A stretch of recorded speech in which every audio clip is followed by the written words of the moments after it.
Vamos ao texto, Gênesis capítulo 11, versos 26 em diante. Glória a Deus. Quem achou, diga amém. Nós vamos romper, tá bom? Depois da leitura do 11, vamos entrar no 12 continuando, tá? Glória a Deus. Diz assim o texto: viveu Terá 70 anos, e gerou a Abrão, a Naor e a Arã.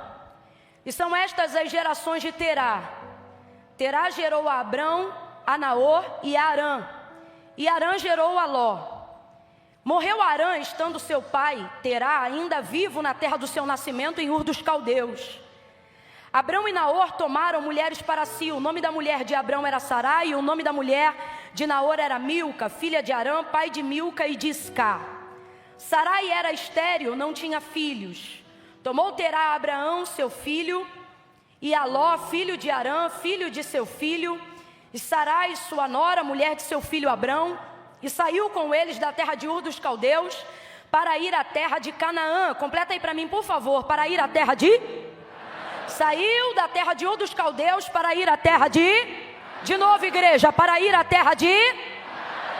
Mas quando chegaram em Arã, quando chegaram aonde, gente? Arã, habitaram ali. Mas aonde é que eles queriam chegar? Mas eles só chegaram até onde? Pronto, agora vamos para o verso 1 do capítulo 12.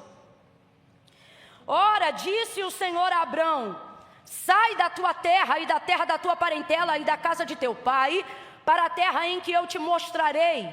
E farei de ti uma grande nação, e te abençoarei, e te engrandecerei o nome, e tu serás uma bênção. Abençoarei os que te abençoarem, e amaldiçoarei os que te amaldiçoarem, e em ti serão benditas todas as famílias da terra. Partiu, pois, Abrão, como o Senhor lhe tinha dito, e foi Ló com ele. E tinha Abraão 75 anos, quando saiu de Arã. Saiu da onde, gente? Saiu da onde, gente? E Abraão levou consigo Sarai, sua mulher, e Ló, filho de seu irmão, e todos os bens que haviam adquirido, e almas que o Senhor lhe havia acrescentado em Arã. E saíram todos para a terra de Canaã, e lá chegaram. E você diga amém. Diga amém por essa palavra. Aleluia. Glória a Deus. Aleluia. Eu vou contar de 1 a 3. Quando eu disser 3, vou lhe pedir para liberar uma palavra profética. Uma palavra que determina o rumo daquilo que Deus nos confiou como verdade acerca do nosso futuro para essa noite. Você sabia que a reunião daqueles que se reúnem para adorar o Senhor... Vou pedir para segurar o fundo só um pouquinho, mas fica aí comigo, tá?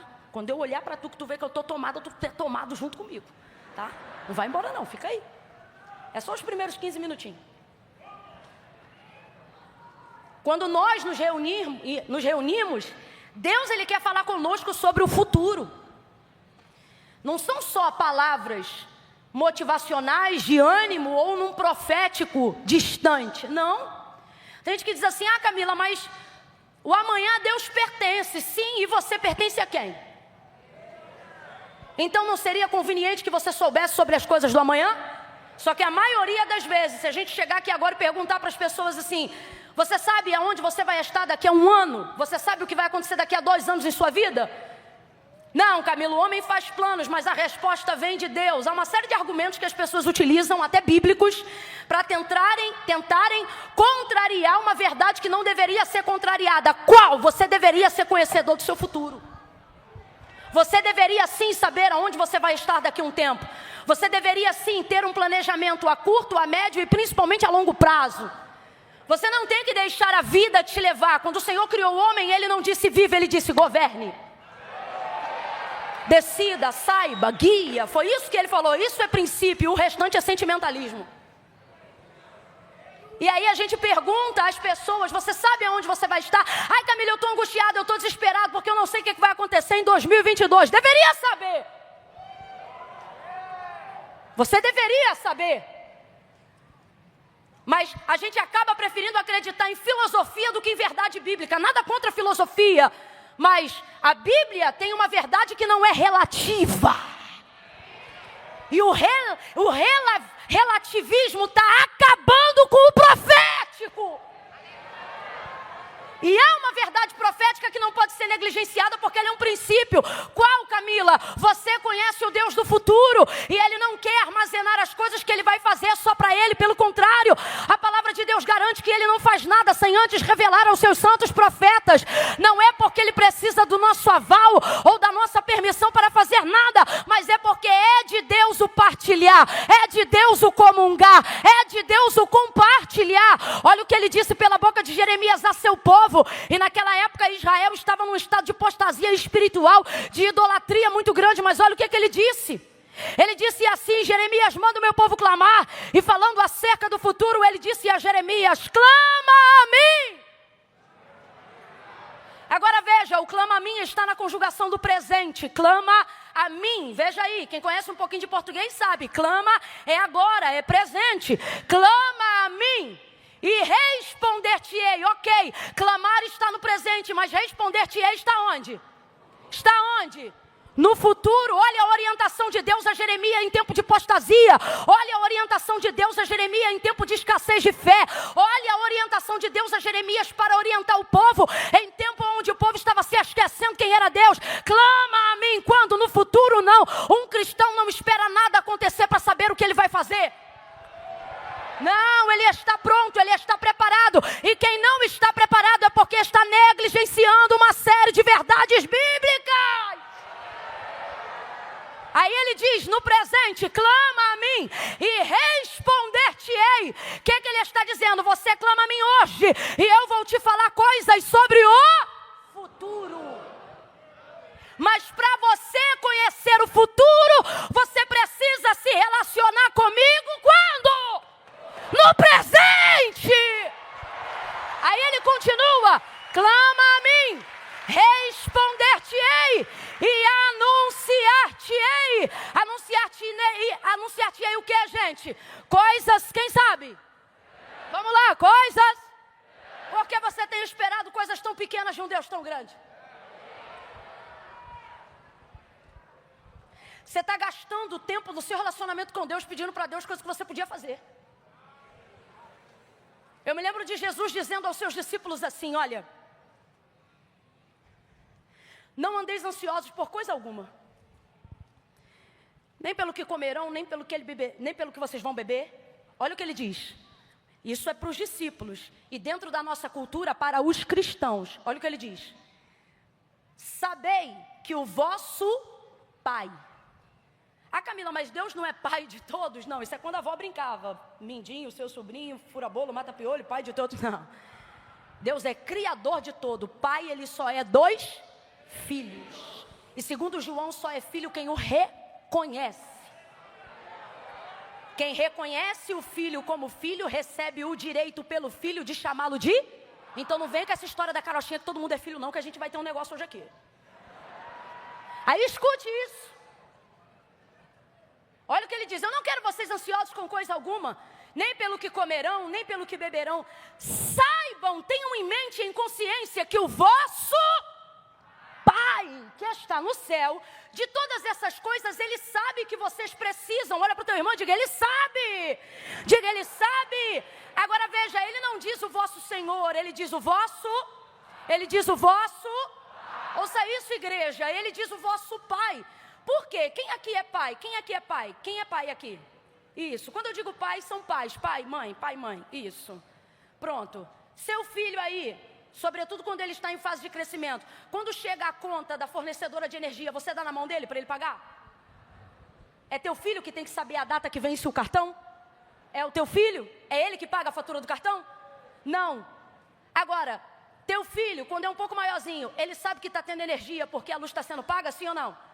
Tanto ele sabe que tem pai que até hoje preserva a cultura milenar de andar pela casa pagando luz, dizendo: eu não sou sócio, e aí fala o nome da fornecedora de energia, né? Vocês estão pensando o quê? Que eu sou sócio, né? Olha como é que eles celebram, olha os pais. Então veja bem, o seu filho sabe que essa conta tem sido paga, ele sabe disso. Só que ele normalmente não sabe quando ela é paga, porque você não costuma tributar a ele a responsabilidade de pagar as contas da casa. Pelo menos enquanto ele não tem maturidade, você não divide com ele essa responsabilidade. Por isso ele também não tem a honra de decidir nada, porque quem não tem responsabilidade não merece a honra da decisão. Então ele não decide o que, é que ele vai comer, ele não decide que horas ele entra, ele não decide, deixa isso para outro dia, mas você está entendendo, né? Mas você sabe, está ali, ele sabe, está sendo pago. Olha o que Jesus está dizendo. Estou falando as entrelinhas e a grosso modo. Não gastem todo o vosso tempo de relacionamento, não com o vosso Senhor, com o vosso, falando sobre coisas que Ele já... Você quer ver uma coisa? Quem aqui já era cuidado por Deus antes de conhecer a Deus? Quem hoje, servindo ao Senhor, reconhecendo quem Ele é, não reconhece apenas quem Ele é hoje, mas consegue lembrar de onde veio, aonde passou e dizer, mano, Deus já cuidava. Quem consegue fazer isso? Você ainda não sabia de onde vinha o oxigênio e nem dobrava o joelho para agradecer ao dom da vida, mas o dom da vida e o dono da vida te dava oxigênio todos os dias para que você hoje pudesse dizer, Ebenezer, até aqui me ajudou o Senhor. Quando você então reconhece como pai, aquilo que outrora era prioridade no passado, agora já não é mais prioridade, isso é assunto trivial. Não tem mais por que você gastar tanto tempo no seu relacionamento pedindo para Deus coisas que você já sabe que Ele já te autorizou e já delegou a você poder para fazer. Mas por que a nossa vida e nosso coração está devastado de ansiedade? Estamos tão acostumados a coisas pequenas que, inclusive, quando passamos a nos relacionarmos com Deus, colocamos isso também no nosso contato com Deus. É por isso, para a maioria das pessoas aqui, Deus não é pai, é um servidor. É um prestador de serviços. Porque Ele acostumou a pequenar a sua relação baseado nas necessidades que Ele tem. Até porque a nossa cultura escravista, e para os que estão aqui na nossa nação abrasileirada, ou em outras nações que tem uma cultura também, ou de escravidão antiga, ou de proletariado elevado, infelizmente nós fomos educados quase que na área do cognitivo a acreditar que se a sua necessidade está suprida, você já tem tudo.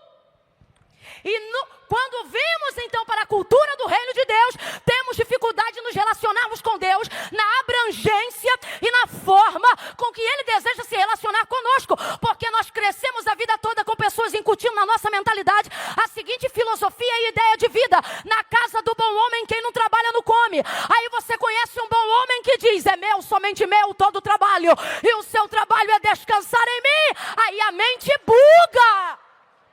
A mente buga. Por que tem gente botando silício na alma? Porque não consegue justificar a graça de Deus. Então ele não faz mais sacrifícios externos, mas continua fazendo sacrifícios internos. Não porque ele quer agradecer a Deus, mas porque ele quer justificar o que sabe que nunca vai conseguir pagar. O quê? A graça. Porque ele cresceu aprendendo que tem que pagar. Por que tem gente com dificuldade de lidar com a graça de Deus?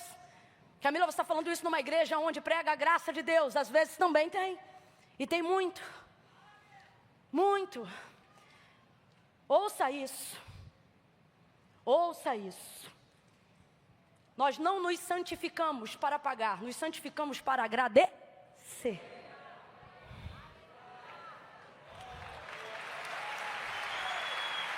Logo, não é obrigatoriedade, é consciência. Oh, meu Deus.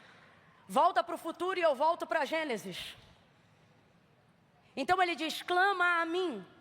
Se relacione comigo, porque eu sou um Deus que quero fazer coisas. Vem, igreja, eu quero fazer coisas. Mas você só se relaciona comigo para falar de conta de luz.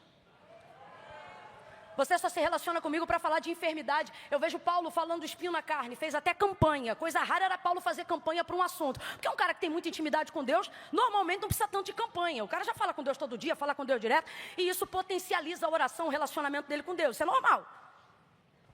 Então, foi uma das poucas vezes que a gente viu Paulo fazer campanha, porque o espinho na carne o atormentava. E ele fez, por 3 vezes orou baseado no mesmo assunto e o mesmo tema. Senhor, tira de mim esse espinho. Eu não estou nem mais ligando para o mensageiro de Satanás que de tempo em tempo vem me esbofetear, mas o espinho está doendo muito. Estou parafraseando, tira de mim o espinho. Aí quando Deus o respondeu na 3ª vez, disse para ele, a minha graça te basta. E o meu poder se aperfeiçoa na sua fraqueza. Então responda para mim, Deus tirou o espinho? Deus tirou o espinho? Quando é que você vê Paulo falando isso com Deus de novo? Nunca mais.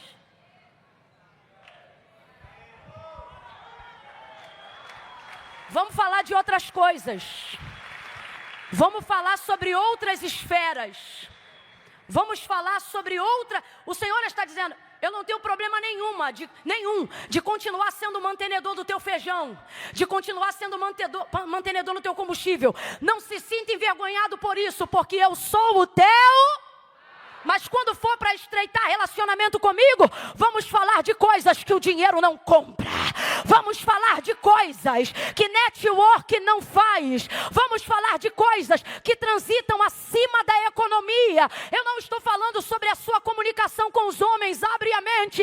Eu estou falando sobre estreitar a sua comunicação com Deus. Aqui falamos sobre coisas humanas. Aqui falamos sobre coisas políticas e econômicas. Aqui falamos sobre coisas terrenas, porque a embaixada do reino de Deus não é lá, é aqui. Nós estamos vivendo aqui, estamos manifestando aqui. Só que quando tu entrares no teu quarto e fechar a tua porta, prepara-te para o teu futuro, porque o Senhor te trouxe aqui nesta noite para dizer, eu sei que pensamentos tenho de vós, diz o Senhor, pensamentos de paz e não de mal, para vos dar o fim que desejais. E Ele não quer apenas te surpreender no fim, Ele quer fazer contigo uma caminhada, de forma que você não seja pego de surpresa, mas que você saiba onde está e sabe aonde vai chegar, de forma que quando um dia você parar numa entrevista e alguém perguntar para você, você sabia que chegaria até aqui? Você pode até dizer, eu não sabia quando, nem sabia a forma, mas algo eu já sabia. Por quê? Porque eu já falava com Deus e Ele me revelava coisas acerca do meu futuro. Deus quer revelar o teu futuro. Olha para quem está do teu lado e diga, Deus quer revelar o teu futuro.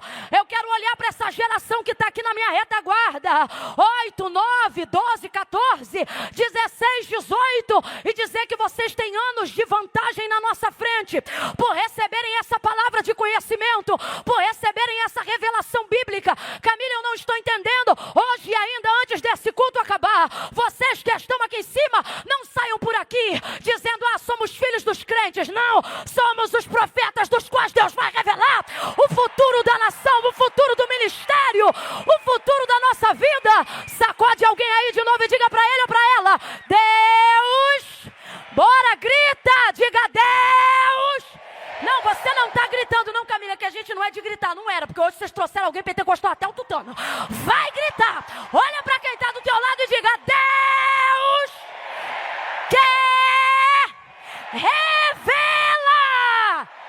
o teu futuro. Receba abertura de mente, receba abertura de visão, receba entendimento.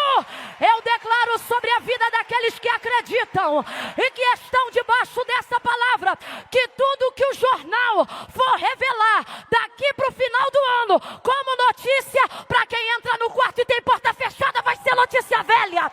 Você vai estar antecipado.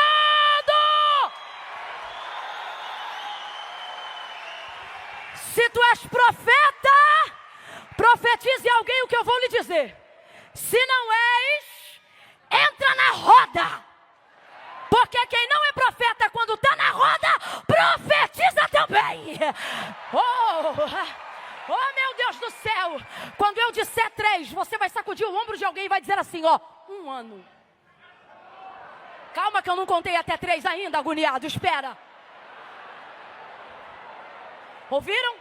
Vou contar de 1 a 3. Quando eu disser 3, você vai sacudir o ombro de alguém. Ai, mas eu não gosto que me toque. Ah, irmão, num ambiente desse, então ficava em casa. No 3,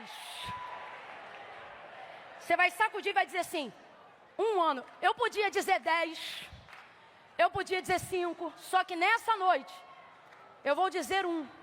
Sabe por quê? Não quero que Deus dê tanto para você ficar confuso, nem pouco para você se achar menor. 1 ano eu acho que é o suficiente. O que, Camila? Vou pedir a Deus agora. Lembra aquela hora que eu falei que Deus ia me tomar, te tomar? É agora. Cadê o baterista? Tá onde ele? Tá aqui ele? Tá vindo? Tem pressa não.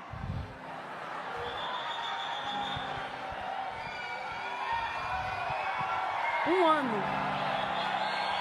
Camila, um ano pra quê? Mas aqui, ó. Nós vamos entrar. Pega aí um negócio bem pesado. Eu quero coisa pesada, menino. Isso. Eu quero fazer igual os americanos hoje. Eu quero dar lugar assim, ó. Tem assim, tipo, igual órgão. Tem esse som, igual. Isso, menino bom. No 3. Não tá acabando não, tá só começando.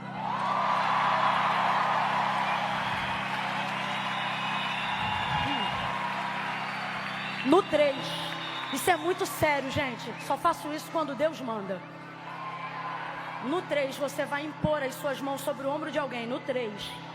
Vai dar um sacode nessa pessoa e vai gritar para ela: 1 ano. Calma, eu não contei até 3. 1 ano. Sei que está em casa. Sei que está em casa. Camila, eu estou sozinho. Camila, eu estou sozinha. Como é que eu vou fazer aqui em casa? Tu vai dar um brado aí na tua casa. É um brado. 1 ano. Eu estou profetizando. Estou declarando. Estou aqui como Ezequiel. Como o Senhor me deu ordem. Deus vai antecipar. Não, você não. Eu tenho que te explicar isso aqui, gente. A economia mundial. Os homens mais poderosos desse mundo não são poderosos porque têm uma caneta ou uma cadeira. São poderosos, preste atenção, porque eles têm o privilégio de uma informação antecipada. Tudo que você vê no jornal, ou tudo que você vê acontecendo no mundo, no tempo que você enxerga, ou seja, quando é noticiado de forma pública e geral, essas pessoas normalmente, não tenha dúvida, já sabiam disso 1 ano antes. E eu nem estou falando de gente graúda, estou falando de gente mais ou menos.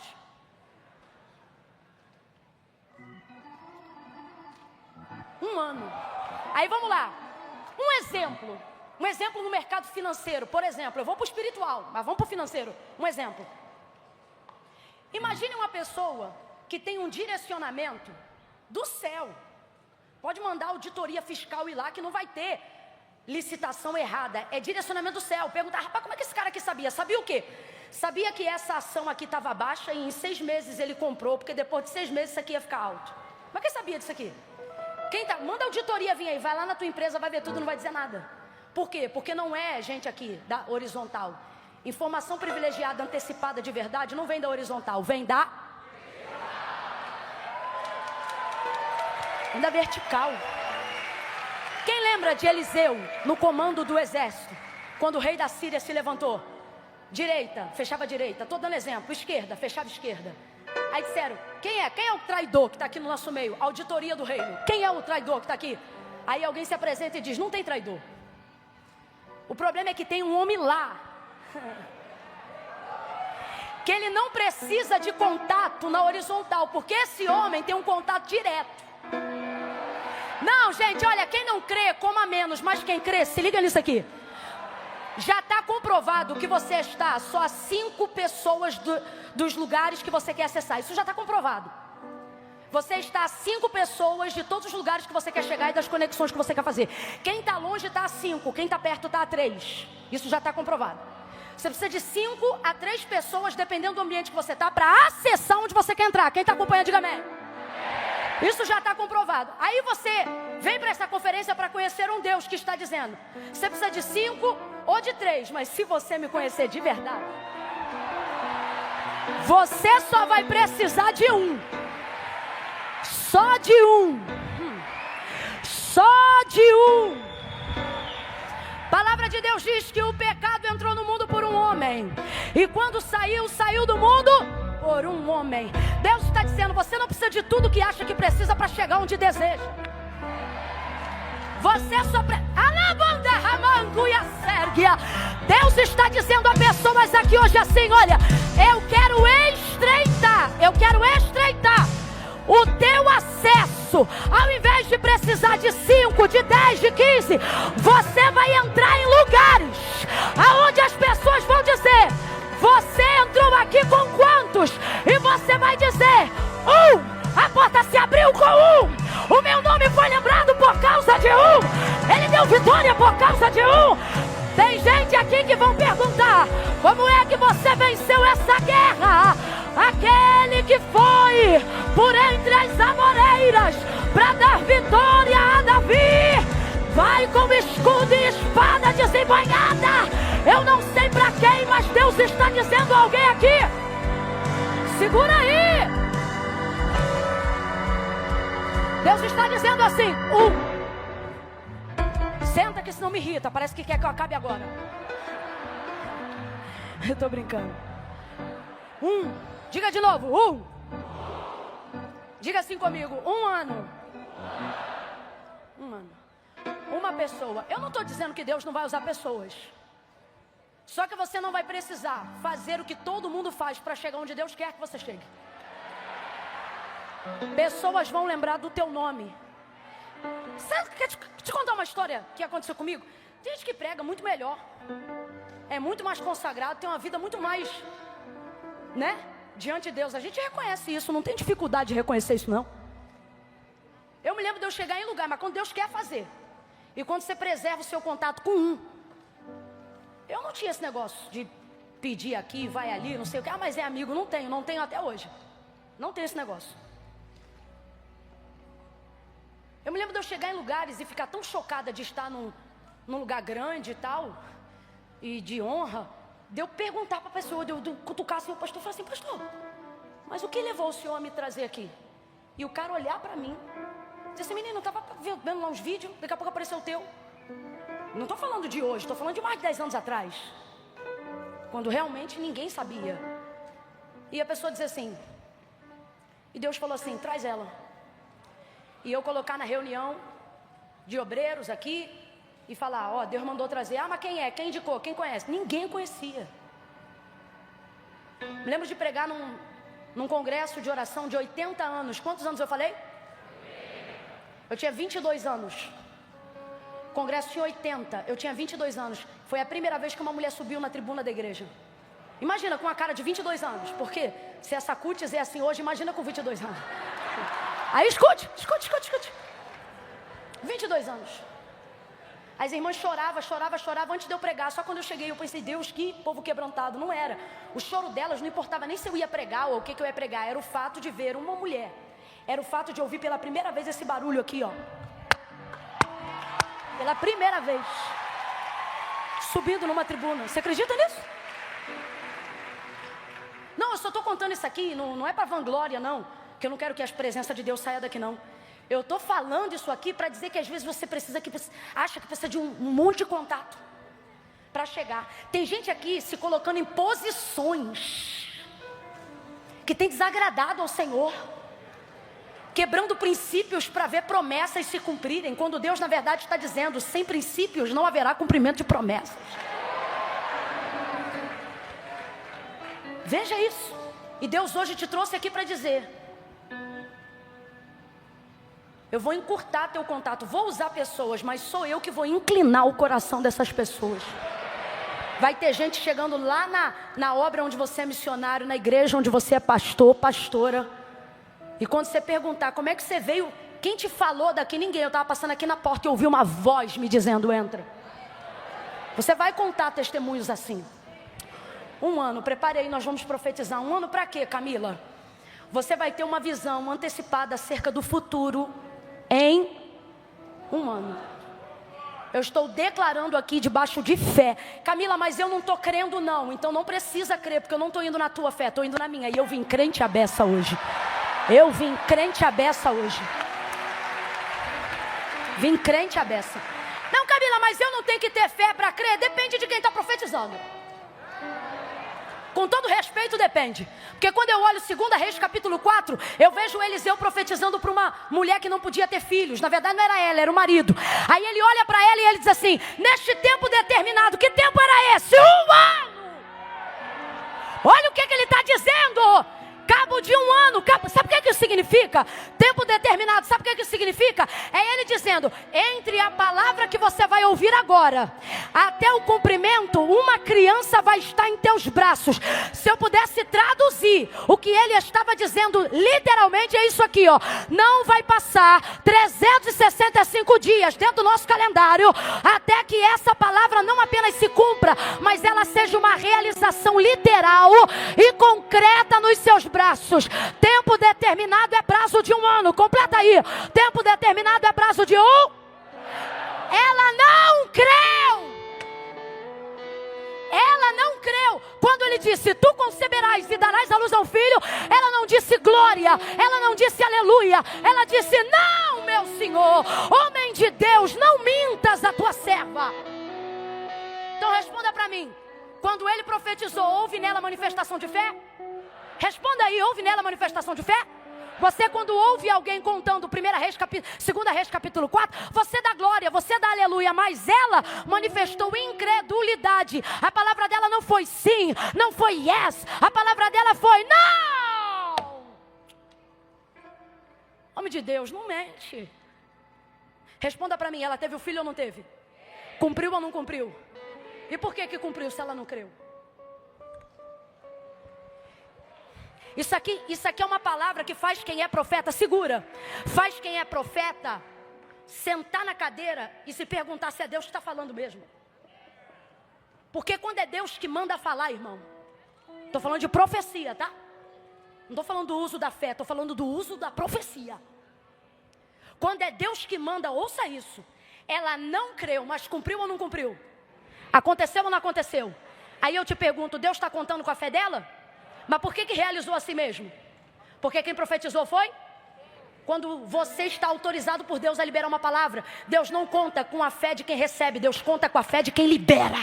Quando você está autorizado a liberar uma palavra, Deus usa a fé de quem libera e não a de quem recebe. Eu vou perguntar de novo, ela creu ou não creu? Creu ou não creu? Mas recebeu ou não recebeu? Não sei se você está entendendo, a atmosfera aqui está tão séria, que Deus está dizendo, até quem não crê está debaixo da nuvem de quem está profetizando. Você vai contar testemunho. E o primeiro testemunho que eu libero, que vai marcar a tua vida, é que Deus vai te visitar com uma visão privilegiada. E você vai ter informação antecipada de 1 ano. Para quê, Camila? Para eu ficar surpreendido? Ou melhor, para eu não ser surpreendido? Não, para ao acontecer você está preparado. Quando tudo que há de vir sobre o mundo vir, quando os rebeldes se manifestarem, quando os traidores se assentarem à mesa, você vai saber quem é o traidor antes dele te trair. Você vai saber quem vai se rebelar antes da rebelião. Não estou dizendo que não haverá luta, só que haverá uma guerra. É onde você não estará em desvantagem.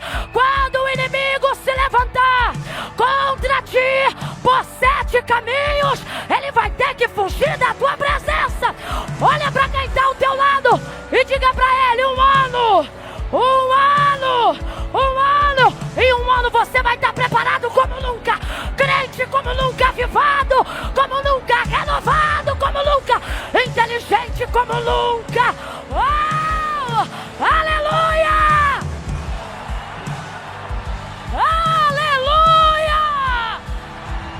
Em 1 ano, Deus vai inaugurar um novo ciclo e fechar um ciclo antigo. Quem recebe isso, reaja diante da palavra. Quem não recebe, eu profetizo. Eu declaro uma mente privilegiada, informações privilegiadas. Mas segure aí. Isso é só para quem quiser estreitar relacionamento.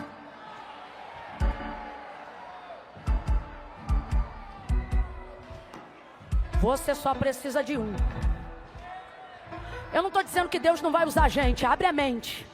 Só que Deus está dizendo, a partir de hoje na tua vida, contar 100% com alguém, vai ser comigo, diz o Senhor. Vai andar comigo, vai contar comigo, vai conversar comigo.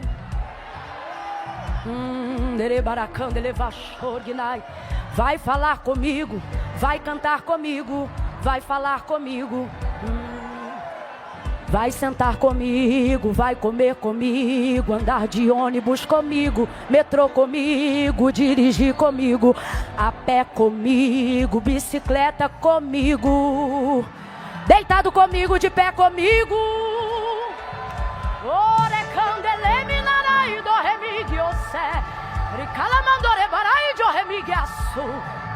Segura aí. Um ano. Deus está falando aqui pra gente. Estreita comigo, que eu vou te colocar à frente de tudo o que vai acontecer um ano antes. Ouça isso. Vamos aqui para o contexto para entender sobre o futuro que Deus quer revelar. Segura só um pouquinho, rapaz, senão vai me dando um negócio. Segura aí.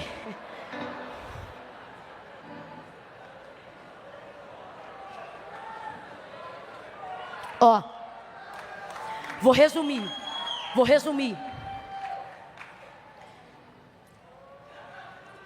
Terá é pai de 3 filhos homens. Abraão primogênito, Naor do meio e Arão caçula. Sintetizando a genealogia para você não achar confuso. Terá é o pai de 3 homens, 3 filhos homens. O primeiro é o Abrão, que a gente chama de Abraão.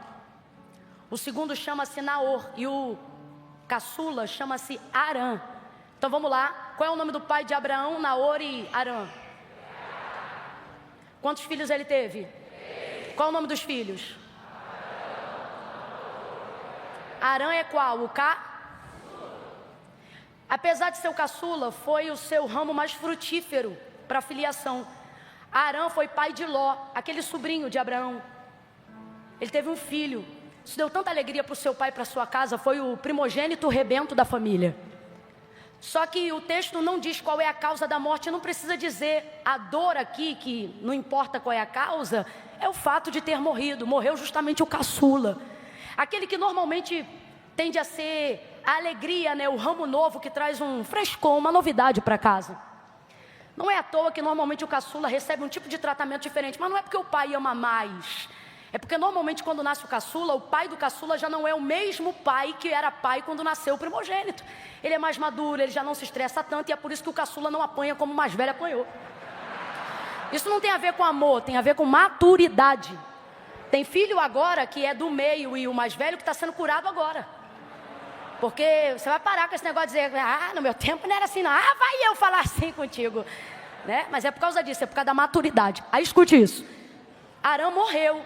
Terá ficou desnorteado como qualquer pai ficaria.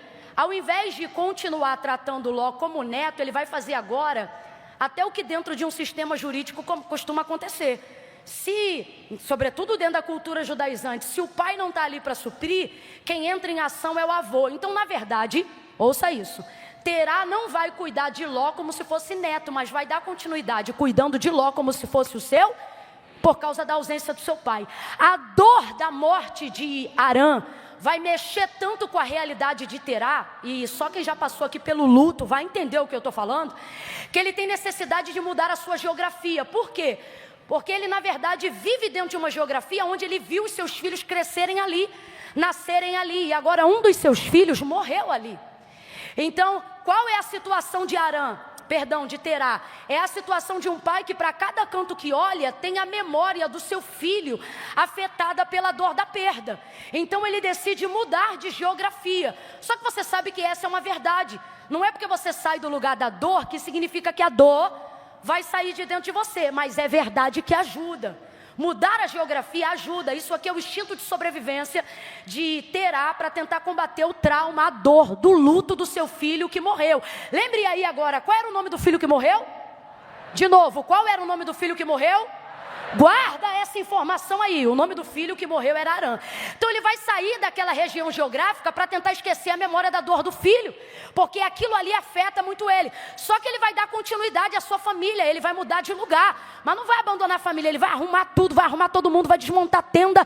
E ele diz, olha, nós temos já um lugar para ir. Ele já tinha um lugar pré-determinado para onde chegar. É por isso que eu não tenho coragem de falar mal de Terá, pai de Abraão, mesmo não tendo ele chegado em Canaã, porque o homem é muito visionário. Olha isso, gente. Em Gênesis 12, você vê Deus falando com Abraão que ele vai chegar em Canaã. Na verdade, ele não diz Canaã, mas Deus vai determinar Canaã. Agora, Deus fala com Abraão e conduz ele lá. No caso de Terá, não. Você não vê a voz de Deus se manifestando a Terá para dizer que ele vai para Canaã. Mas Terá é tão visionário, que ele mesmo, numa perspectiva natural, consegue ter inteligência o suficiente para entender que Canaã é o melhor destino para levar a sua família. Aí ele mesmo vai dizer, ó, nós vamos sair daqui e vamos para Canaã. A primeira vez que você vê Canaã sendo mencionado como lugar de destino, não é por intermédio de Deus quando fala com Abraão, mas é por intermédio de Terá, pai de Abraão. Ó a visão do cara. Vamos para Canaã. Arruma as malas, a família muda a geografia, parte caravana, todo mundo para chegar em Canaã. Duas realidades que você precisa aprender quando Deus te abrir a visão. Primeira, nunca decida para onde você vai. Você não vai conseguir chegar lá se primeiro você não tiver humildade para reconhecer aonde está e por que tem que sair. Ele vai sair do lugar da dor dele, ele precisa sair de lá. Quem aqui tem GPS no telefone, Waze, Google Maps, sabe do que eu estou falando, quer ver? Você pode colocar um lugar que você conhece aonde quer chegar, conhece o endereço, o nome da rua, o número da casa, do estabelecimento, conhece de cor. Ah, eu quero chegar em tal lugar. Aí você vai lá e escreve o lugar de destino. Se não tiver rede, internet, para fazer a localização de onde você está, por mais que o endereço da chegada esteja correto, ele traça a rota? Ele traça a rota? Porque ninguém chega onde quer chegar se primeiro não conseguir reconhecer aonde. Humildade para quem vai andar. Humildade para quem sabe aonde quer chegar é indispensável para te dar uma boa caminhada. Segunda coisa, ele sabe aonde ele está e ele parte de lá. Vai para Canaã, só que olha o que vai acontecer. No caminho indo para Canaã, ele tem um vislumbre do futuro. Ele quer chegar em Canaã, ele se vê em Canaã, mas a gente vai aprender uma segunda lição. Vontade de chegar não é o suficiente para determinar que você chegará. Visualizar não é o suficiente para determinar que você vai chegar. Terceira coisa, saber o destino não te dá garantia da caminhada. Ele sai de onde está, sabe onde quer chegar, mas infelizmente ele não chega. E a gente vai entender agora o porquê que ele não chega. Não é porque faltou combustível, não é porque faltou energia, não é porque faltou força, não é porque faltou mapa, não é porque faltou companhia, não é porque a família não quis chegar, não é porque não faltou apoio. O texto diz, rapaz, olha isso, o texto diz que caminhando para lá, indo para lá, para Canaã, ele vai passar por uma região geográfica cujo nome era Arã. Quem lembra, gente? Arã era quem? Que filho? Que aconteceu o que com ele? O filho que morreu foi o que deu motivação para ele sair de onde ele estava. Só que aquilo que deu a ele motivação para sair de onde ele estava, ou seja, a memória da dor, vai encontrar com ele no caminho do destino para onde ele quer chegar. Eita luta! É no caminho certo, do destino aonde você quer chegar, que coisas das quais você não quer lembrar vão aparecer. Geograficamente falando, ele podia traçar qualquer rota, mas Arã apareceu em seu caminho. E por que Terá não chegou? Mas você vai chegar. Essas 7 pessoas vão chegar. Não, problema, já falei as 7. Você vai chegar. Isso não é fé, isso é medo. Você vai chegar. Amém.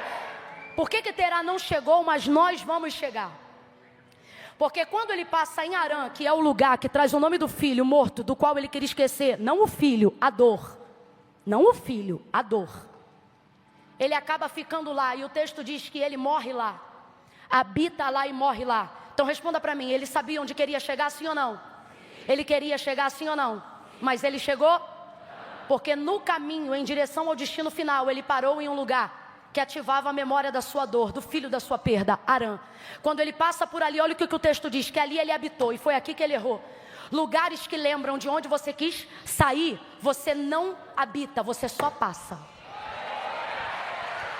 Você vai olhar para umas 3 pessoas agora e vai dizer para ela, quando ativar a dor, diga, quando ativar a dor, você não mora, você só passa.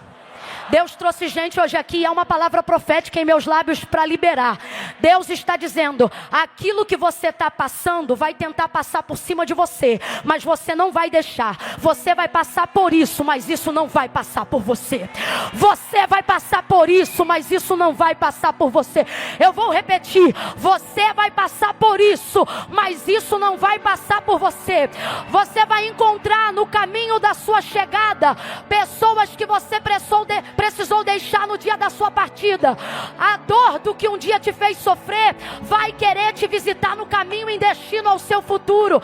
Ameaças de história, do que você já viveu, de doenças que você venceu, de coisas que você tentou superar e superou, vão tentar te encontrar no caminho. Sabe por quê?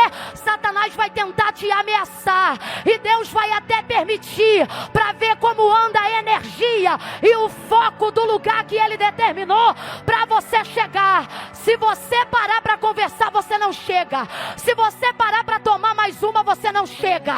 Se você parar para dançar só mais uma vez, você não chega. Se você parar para ter só mais uma noite, se você cheirar essa carreira, só essa noite, o Deus está falando comigo, Deus está mostrando agora uma mesa, uma pessoa me assistindo online agora, a carreira está na mesa, você já montou e você disse a última. Deus disse não, a última foi de manhã, joga isso fora. Arã não pode te parar, Arã não pode te parar, Arã não pode te parar. Uou! Bota a mão no ombro de alguém e diga, não mora, não mora. Passa, passa, manda tchau de longe, beijo de longe, abraço de longe. Você está numa caminhada e não pode parar. Não deixará te enganar. Se eu tivesse lá, eu ia dizer, terá. Esse lugar não representa seu filho. É apenas um nome, terá. Saia daí. Alivia o compressor para mim, só um pouquinho, por favor. Terá. Esse lugar não é seu filho, é só uma memória. Uma memória que ativa a sua dor. E por que a gente tem certeza do que está dizendo aqui à luz da psicologia? Por que a gente tem certeza disso? Porque ele passou por muitos lugares, mas só parou em Arã. Porque tem coisas que você só descobre na tua vida que você está resolvido com aquilo quando tu passa de novo. Por isso que às vezes Deus permite uma ameaça que não vai cumprir. Ele só quer testar se tu superou. Ei, baravaçô. Camila, será que Deus faz isso direto? Com Abraão então? Aqui, Abraão, me dá teu filho, teu único filho, a quem tu amas. Deus sabe ou não sabe que Abraão vai sacrificar o filho? Sabe ou não sabe? Mesmo assim, deixa ele cortar lenha, amolar cutelo, subir um dos montes e Moriá. Quando ele já está pronto para imolar, ai Deus quando é bom, mas quando é terrível ele é melhor ainda. Aí ele diz assim, Abraão! O homem está tão focado que ele diz de novo, Abraão! Não faça isso! Ué, o senhor mandou fazer, mas estou mandando não fazer mais? Porque agora eu sei. Aí eu te pergunto, ele sabe agora? É agora que ele sabe? De acordo com a sua onisciência, ele sabia antes ou não sabia? Porque não é ele que tem que saber, é Arão que tem que saber. Abraão, é isso aqui, ó. Quer ver? Deus de fato, para quem conhece aqui o nosso Deus, ele aceita sacrifício humano de homem? Aceita? Assassinato, homicídio, nosso Deus aceita isso? E se Astarote, Azera, Baal, Baalim, nosso Deus não. Todo Deus que tu conhece na carreira, é por isso que eu amo o cristianismo. É só tu fazer a ligação aí, você que está ligado aí agora. Não é partido, não é e bandeira evangélica. Não é isso não. É uma questão de consciência. Todo Deus que você conhece, ele te pede alguma coisa. O Deus que a gente conhece deu filho. É o único Deus que eu conheço que ao invés de pedir, deu. O único. Deus já sabia. Abraão, me dá teu filho. Quando ele estava pronto para acutelar o menino, Deus disse, não. Agora eu sei que você...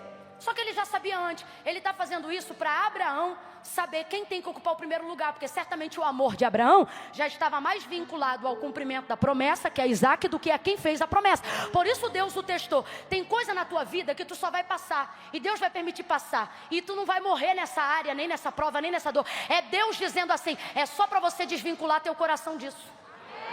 Eu só estou deixando você passar por isso para poder ver se essa área já está vencida na tua vida. Eu não estou botando gente que estava no teu passado para te encontrar no caminho do teu futuro, para desestabilizar o teu emocional, não. É só para saber se tuas ideias estão firmes no lugar. Se tua base... Eu vou falar bem rasgado. Tem gente aqui que guarda um númerozinho de alguém, esperando o dia da fraqueza para ligar. Deus está dizendo, você quer ficar em Arã? Guarda o número. Quer mudar a história da tua vida? Queima esse chip, troca de telefone, muda a tua história. Supera isso. Sai disso. Ai, estou guardando o contato A, porque se o B não der certo, ainda tem o C. O Senhor está dizendo, larga o A, o B, o C. Vai para o J de Jesus Cristo. Com Ele não tem plano A, nem B, nem C. Agora preste atenção, porque isso Deus falou no meu coração. E eu compartilho aonde Ele me manda. E aqui Ele tem me autorizado a fazer isso. Quando eu vejo Terá parado em Arã, eu vejo ele morrendo na metade do caminho. Eu vejo ele deixando de viver a realização de Canaã na metade do caminho. E uma das maiores certezas que eu tenho, de que apesar de ter vivido a dor que viveu, ele estava no caminho certo, fazendo a coisa certa, é que quando Deus visita Abraão, Deus não muda o destino. Abraão ainda não sabe, mas o lugar que Deus faz Abraão chegar e dar a toda a sua herança ainda é Canaã. O que prova que Terá estava certo. Você precisa entender que Arã é apenas lugar de passagem. Existem coisas que vão vir para ameaçar o teu destino. E Deus está dizendo, não monte tenda aí, troca de calçada. Dorme na cidade mais à frente. Se tiver que passar uma necessidade, uma privação, passa. Mas não para no lugar que você precisou de tanta força para sair. Não fica aí. Passa. Oh meu Deus, olha para quem está do teu lado e diga, não arme a tenda em Arã. Mas por que Arã é tão cômodo, gente? Porque Arã traz o conforto da memória de um filho. O problema é que junto com a memória do que é bom, Arã também traz a paralisia do que o trauma fez. Então ele não consegue sair de lá, e o texto diz, e habitou ali, foram 205 anos os seus dias, e ele morreu em Arã, sabendo aonde queria chegar e tendo força para chegar, mas não chegou, porque parou aonde ele só deveria ter passado. Deus está dizendo, não é sobre você não passar por coisas, é sobre você não morar nesses lugares, é sobre você não habitar nesses lugares, é sobre você não se assentar mais à roda de mesas que eu te tirei. Não é sobre não falar com essas pessoas, é apenas sobre não estar mais assentado, paralisado no mesmo lugar que elas estão. Aí Deus fala no meu coração que eu ia dizer, era isso. É que Arã, na nossa fonética e até na do hebreu, parece com Canaã, porque tem a mesma fonética final, Arã, Canaã. Se você falar muito rápido, parece até o mesmo lugar. Aí Deus tem falado isso comigo. Todas as vezes que Satanás vê que não pode tirar da tua cabeça o destino da tua chegada, vai tentar atrapalhar o meio do teu caminho. Como? Botando empecilho? Não. Tentando te fazer se sentir confortável no meio do caminho. Sabe para quê? Para você ter a sensação de comodidade. O que é isso? Quando você está num lugar muito confortável, te falta força para chegar onde você quer chegar. Porque o lugar é muito cômodo. Deus falou para mim isso e eu quero liberar isso para o teu entendimento. Deus está dizendo, ei, cuidado, Satanás vai tentar te seduzir com memórias afetivas para você se sentir acomodado onde você está. Mas Deus te trouxe aqui nessa noite, efatá para os teus ouvidos. Abra os teus ouvidos. Deus está dizendo aqui quem tem ouvidos, ouça nessa noite. Ele está dizendo: ei, Harã parece, mas não é o lugar aonde eu tenho preparado para você. Tudo aquilo que parece, mas não é mecanismo do inferno para te acomodar. Me falaram e obrigado pela força. Eu vou falar rasgado, que é para todo mundo entender. Se vai destruir uma família para você montar sua família, parece o que Deus falou, mas não é. Se vai ter que destruir um casamento para você ter um casamento, parece que é a família que Deus falou, mas não é. Deus está dizendo: ei, se a igreja que você está parece com o que Ele falou, mas não combina com o propósito que Ele te confiou, só parece. Não fique aonde parece. A artimanha do diabo que levou Eva a cair não foi a mentira, foi o sofisma. Olha isso aqui, olha isso aqui. Ele disse assim para ela: porque como é que você leva a pecar alguém que nunca pecou, minha gente? Não é dizendo peca, é enganão. Aqui, olha como é que ele começa. Não foi assim que Deus disse? Mano do céu. Olha isso aqui, desgraçado, porque está fora da graça mesmo. Não foi assim. Olha a alusão que ele faz. Eu não estou falando o que eu quero dizer, eu só vou dizer para você o que Deus disse. Só que ele vai colocar um negocinho ali. Ele disse: não vai ver, não vai tocar, e Deus só falou para não comer. Ele acrescentou. Ouça isso, depois você medita lá. Usou o que Deus falou para tentar dissuadir Eva da ideia de obediência. Ele não disse come, ele não disse peca.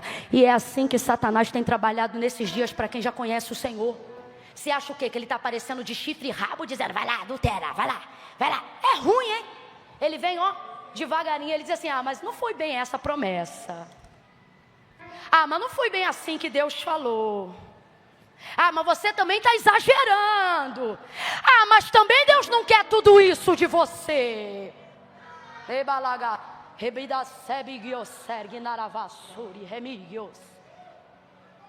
Só que se você sabe aonde você quer chegar, você não pode ficar onde se parece. Com todo carinho, aproveitando a liberdade, olha para quem está do teu lado em bom carioquês e diz: vaza. Vaza de Harã. Vaza de Harã. Sai dessa terra de procrastinação, de inconstância, de falta de foco, de mornidão. É melhor estar num lugar frio do que estar no morno. É melhor estar num lugar quente do que estar no morno. Ele disse a Laodiceia: porque tu não és quente ou fria? Era melhor que fosse quente ou fria, porque mudar teu estado do avesso é mais fácil do que te convencer da mornidão. O morno é acomodado e é preocupante, sabe por quê? Ele não é o frio esquentando, ele é o quente esfriando. Vaza dessa mornidão, sai dessa terra de acomodação. Que desgraça é essa que está cometendo os pastores mais antigos, que deveriam ser exemplo? Que exemplo, Camila? Quanto mais velho, mais crente. Quanto mais velho, mais cheio de poder. Quanto mais velho, mais fruto tinha que dar. Mas não, estão parecendo um museu, querendo se vangloriar só do que fizeram. Não porque não tem mais força para fazer, mas porque não tem mais crédito para continuar. E se é Harã dizendo: você já andou muito, você já fez demais, para aqui, fica aqui. Eu gosto é quando eu vejo, principalmente por onde eu ando, pastores de 80 anos, que não presidem mais, não estão mais na atividade da eclésia, porque reconhecem que não tem força para lidar com um cajado no rebanho. Quebrar a perna direita de ovelha não é fácil, requer força. Mas estão lá sentados. Aí você pergunta para eles: e aí, tudo bem? Tudo bem. Ei, o que quer fazer? Quer ir para Jericoacoara? Quer ir para não sei o que? Eles dizem assim: quero abrir mais uma obra. Você diz assim: rapaz, se você conseguir chegar no banheiro, você já está feliz? Mas não, os caras, ó, visionário para frente, sabe por quê? Do lado de fora perece, dentro um fogo consome. É uma unção, é uma unção. Me lembro de chegar um pastor, 70 anos de idade, Cheguei numa igreja para pegar no interior da Bahia, muito mal, muito enferma. Uma febre que dava calafrio. Fiquei com medo de dar uma convulsão. Nunca tive uma febre tão alta. Uma guerra dentro de mim e eu ali numa situação difícil, suando frio. O pastor viu minha situação, levantou, foi andando na minha direção, 3 cadeiras após mim. Um monte de irmã nova, um monte de gente da oração. Eu numa peleja. Elas diziam assim para mim: se liga nisso aqui. Quer um remédio tal? Aí falava o nome do remédio. Quer um remédio tal? Falava o nome do remédio. Quer tal remédio? Aí eu dizia: já tomei. E mais não sei o que, já tomei. Aí levanta ele no meio do culto. 70 anos. Um pouquinho enfadado, com muita fé, porque a Bíblia diz que os que confiam no Senhor engordarão. Pula ele 3 cadeiras. Estou eu assim abaixada, ele diz: olha para mim. Gente esquisita de Atos 3. Ele disse: olha para mim. Levantei a cabeça, ele disse assim: o que há? É febre? Eu digo: é. Ele disse: você sabe que febre é para identificar algo que não é a febre. Ou seja, me deixou pior, falou: tu tá com uma coisa muito mais grave do que febre. Aí eu disse: pois é. Ele disse: quer pregar? Eu falei: o senhor está vendo como eu estou? Ele disse: eu quero que tu pregue. Eu falei assim: mas eu não estou muito bem, o senhor está vendo como quem diz assim, isso? Bote outra pessoa no meu lugar. E ele dizendo assim: como eu quero que você pregue, eu vou orar pra você ser curada agora. Gente, diante de Deus, foi antes de ler 2 Reis 4 que eu aprendi sobre esse negócio de fé de quem fala e não de quem recebe. Porque eu não criei, Deus sabe. Me deu foi um ódio na alma, Denise. Que eu falei assim: poxa, tá vendo que eu tô aqui morrendo, cheio de obreiro, podia colocar em um, né? Ele botou a mão na minha cabeça. Não teve nenhuma língua. Ele só disse assim: todo mal. E como resposta de que o mal saiu, sai a febre agora. Diante de Deus. Quando ele tirou a mão da minha cabeça, parece que o mal e a febre saiu junto. Não sei se ficou com ele, mas comigo não ficou mais. Saiu. 70 anos. Que unção é essa? Que poder é esse? Eu declaro que os teus últimos dias serão maiores do que os teus primeiros. A vereda do justo não é cansativa. A vereda do justo não termina numa aposentadoria como Eli, que caiu e quebrou o pescoço porque vivia na cadeira de balanço. Não, porque só vivia engordando com as ofertas. Eu não profetizo barrigão, nem gordura, nem dores, nem infarto, nem cansaço. A obra de Deus não vai te matar, o ministério não vai te matar, a igreja não vai te matar, o rebanho de Cristo não vai te matar. Ei, pastores, ei, sacerdotes, a sua vereda será como a luz da aurora, que vai brilhando cada dia mais, até ser dia perfeito. Você vai brilhar, teu ministério vai brilhar, a unção de Deus será algo evidente e forte na tua vida, tanto como foi no teu início, será no final, assim como ele foi com Caleb. Recebe aí a unção de Caleb. Parou em Arã, habitou, morreu.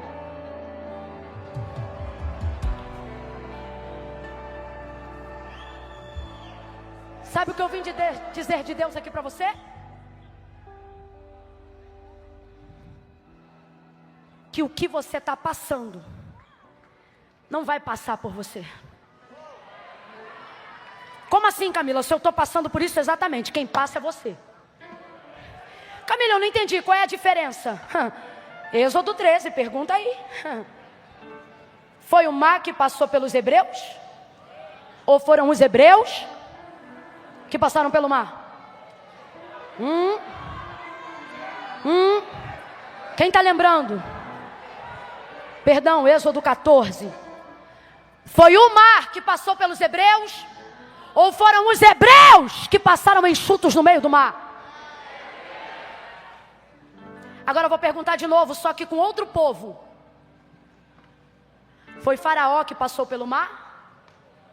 Ou foi o mar que passou por Faraó? Você é quem? Você anda com quem? Você está do lado de quem? Porque quem sabe aonde chegar, vai passar por situações. E vai ter gente que vai dizer, mano, como é que você passou por isso? Aí você vai ter que dizer, Isaías 43. Lá há uma garantia. Primeira, já parou para analisar? Em Isaías 43, diz que se você passar pelo fogo, ele não te queimará. Porque o fogo é si, mas a água não. A água não é si. Depois lê o texto, a água é quando. Porque Deus está dizendo, tem coisa que eu não vou te poupar, irmão. Tem coisa que você vai, mas tem uma garantia. Quando passares pelas águas. Quem lembra, gente? Elas não te afogarão. Quanto aos rios, eles não te submergirão. Tudo isso por quê? Porque eu sou contigo. Eu não sei se você está entendendo, mas assim te diz o Senhor, eu não vou te esperar do outro lado. Eu estou passando com você, sofrendo com você, andando com você, comendo com você. Deus, aonde o Senhor estava quando eu fui traído? Sendo traído junto com você. Deus, aonde o Senhor estava quando eu não tinha carro? Andando a pé na rua junto com você. Porque eu não vou te poupar de evitar Arã. Mas se tu estiveres comigo, eu vou passar contigo. E esse mar não passa sobre você. Essa doença não destrói você. Essa luta não vai acabar com teu casamento. Porque eu estou passando contigo. As pessoas pensam que Jesus é destino. Jesus não é destino. Jesus é caminho. Ele nunca disse eu sou a chegada. O lugar que você quer chegar não é um lugar, é uma pessoa. Falei, tô leve. Você pensa quando eu tiver tal carro, quando eu tiver tal casa, você pensa que sua felicidade está em um lugar. Deus me trouxe hoje aqui para te dizer, tua felicidade não é um lugar, é uma... Jesus disse, eu sou o caminho. Ele não te espera do outro lado. Se ele te esperasse do outro lado, não tinha graça. Pergunta para Moisés, se Moisés queria encontrar ele em Canaã. Ele disse, não, se a tua presença não for, me deixa aqui. Aonde ele estava? No vale. Por que a gente quer ir para o céu? Porque é bonito? Porque Jesus está lá. Porque se ele morasse no inferno, a gente ia dizer, me leva para o inferno. Quem está entendendo o que Deus está falando aqui? O lugar que queremos estar não é um lugar, é a pessoa de Jesus. Arã não chegou por causa disso, mas Abraão vai chegar. Por que vai chegar? Primeira coisa, Terá tem uma direção, mas só Abraão tem uma palavra. O que difere quem chega e quem não chega não é saber aonde quer chegar, é saber se está acompanhado de quem sabe fazer a viagem. Abraão, sai da tua terra. Qual foi a primeira palavra de Deus em relação a Abraão? Não foi vai. Todo mundo que ouviu de Deus um vai. Mas antes de Deus dizer a Abraão vai, primeiro ele disse... Deus está dizendo, sabe por que você ainda não tem o meu vai? Porque você ainda não saiu de onde eu te mandei sair. Você quer direção, mas não quer me dar obediência. Quer direção, mas não quer me dar subordinação. Quer direção, mas não quer submissão. Primeiro você sai, depois eu te direciono. Primeiro ele ouviu um sai. Quando ele sai, ele ouve um vai. Para a terra em que eu vou te mostrar. Sabe para onde ele vai agora? Para o lugar que o pai dele queria chegar, mas não chegou. Sabe por quê? Deus não vai te colocar em lugares para humilhar quem veio antes de você. Deus vai te levar a lugares para honrar quem queria chegar e não chegou. Isso não é só sobre você, mas sobre a história que alguém começou a escrever antes de você nascer. Eu estava ali sentada e Deus falou assim comigo: eu não quero que vocês sejam como Billy Graham. Lembrando de história, lembrei de Wesley, de tantos outros. Nomes cuja igreja reconhece a honra e respeita o trabalho, independente da denominação. Sim ou não? Sim ou não? Sim ou não? E tem gente orando dizendo, quero ser como eles. E Deus está dizendo, mas e se eu te disser que não te chamei? Deus falou isso comigo sentado ali hoje. Eu não te chamei para continuar o que eles começaram. Eu te chamei para encerrar o que eles começaram. Camila, eu não entendi, vai entender agora. Deus está dizendo, eu não quero abertores, eu não quero abridores. Está certo, gente? Abridor? Tá? Estão na dúvida também? Quantos terminaram até o final da 5ª série? É abridor? Porque ali já dá para saber. Eu não quero abridores. É porque a gente fala abridor, a gente não imagina a pessoa, a gente imagina aquele negócio abrindo a lata. Mas enfim, o que Deus estava comunicando ao meu coração é, eu não estou procurando gente que abre ciclos. Ao longo da história eu levantei muita gente para abrir ciclos.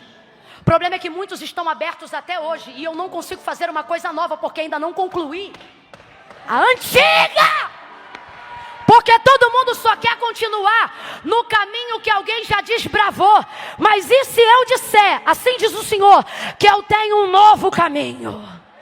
Que eu tenho um novo jeito. Ora Deus, se tu tens esse caminho, então abre ele. E ele está dizendo, só que eu também tenho um princípio. Eu não abro um sem ter concluído o antigo. O problema é que todo mundo só quer abrir e ninguém quer fechar. Aí Deus falou para mim, quem crê coma, quem não crê coma menos. Que esta geração que antecede o arrebatamento da igreja não é uma geração que inaugura e abre ciclos. É uma geração que encerra ciclos. É uma geração que otimiza, que fecha, que dá desfeito. Camila, eu não entendi. Nós não somos a geração que entra no processo. Nós somos a geração que dá resultado para quem entrou no processo antes da gente.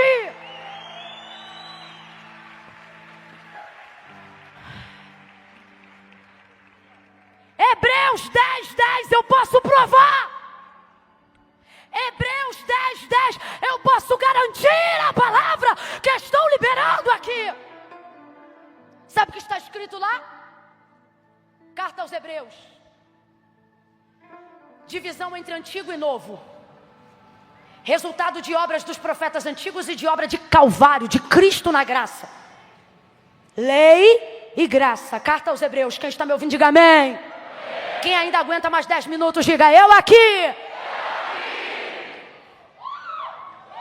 Glória a Deus. Ouça isso. Lá está escrito assim. Quando vem falando sobre a linhagem dos profetas, do sacrifício de sangue, do derramamento de sangue, ele diz assim: agora, portanto, tira o primeiro para estabelecer o segundo. Explicando para você. O primeiro aqui são os profetas. Por maiores que sejam como Moisés, Elias, ou ainda que não sejam profetas, mas sejam homens como João Batista, que prepararam o caminho. Escute isso. Quando diz tira o primeiro para estabelecer o segundo, duas verdades. Qual? Primeira, o primeiro é removido. O primeiro pode ser mexido. Porque o primeiro aqui não se trata de Cristo, se trata dos profetas. Sabe o que está dizendo? Moisés passa, Elias passa. Porque tudo que eles fizeram era promover o que não pode passar. E diga para mim, quem não passa? Quem não passa? Quem não passa? Jesus. Só que Jesus não é o primeiro, porque ele não está lá, a não ser na sombra do Antigo Testamento. Quem está me acompanhando, diga amém. Por isso, no lugar de destaque do autor da carta aos Hebreus, não é do primeiro. O lugar de destaque do autor da carta aos Hebreus é de quem? Porque o segundo é quem? Porque ele veio de... Diziam, João Batista, tu és o Cristo. Falou a verdade e não mentiu dizendo não sou. Mas por que pensavam? Tu estás nesse deserto lotado, cheio de poder e autoridade. Tu te comportas como o primeiro, tu é grande como o primeiro. Aí ele diz assim, não, eu não sou. Aí quando ele explicou, ele disse assim, é porque o que vem após mim, se não é o primeiro, então é o... Aí o autor da carta aos Hebreus diz, tira o primeiro. Mas e se o primeiro for Moisés? Vai passar. Mas e se o primeiro for Elias? Vai passar. Mas e se o primeiro for João Batista? Passa. Se for Isaías? Passa. Passa, passa, passa, passa, passa, passa. Mas é poderoso? Passa. Mas é passa. Mas passa, passa. Só que olha o que o autor da carta aos Hebreus está dizendo. Mas o segundo não passa. O segundo será estabelecido.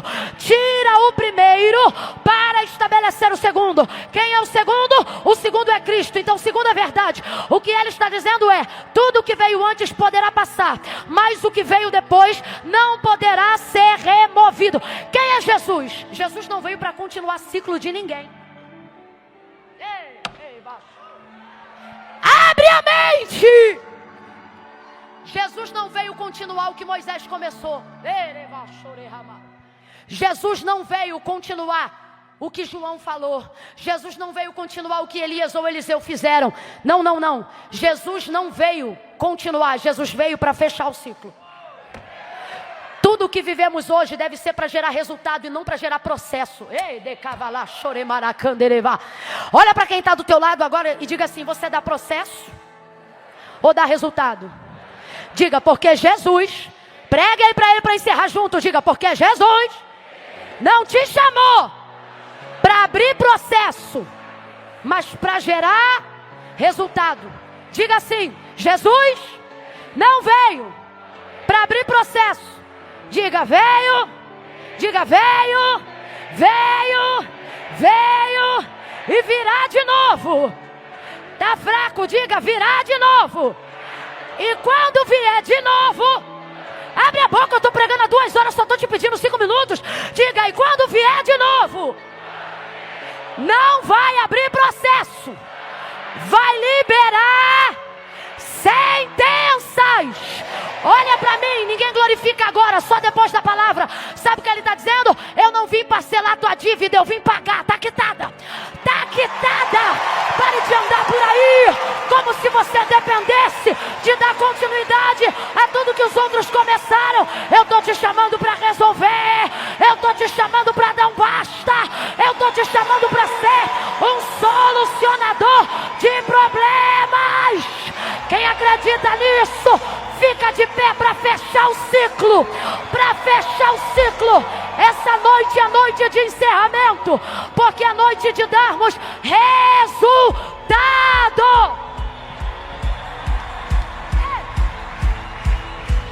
Adore, adore, adore.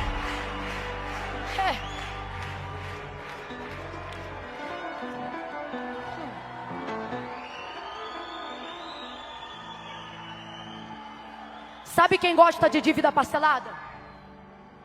Ninguém. Mas sabe quem pratica? Quem não tem o suficiente para pagar. Não, Camila, mas financeiramente falando, parcelar é melhor. Porque você mantém dinheiro em caixa. Só porque você precisa de capital de giro. Se tu fosse bilionário, tu não estava nem aí pro capital de giro.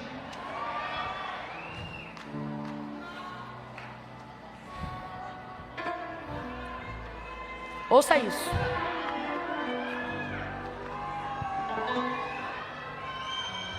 Ouça isso. Se você não gravou nada do que eu falei hoje, grave isso. O que, Camila? Jesus não veio continuar nada. Jesus não veio parcelar nada. Quem precisava parcelar era Moisés. Quem precisou parcelar? Elias, Josué, Samuel. Agora a pergunta é: por que a geração que tem poder para quitar está parcelando?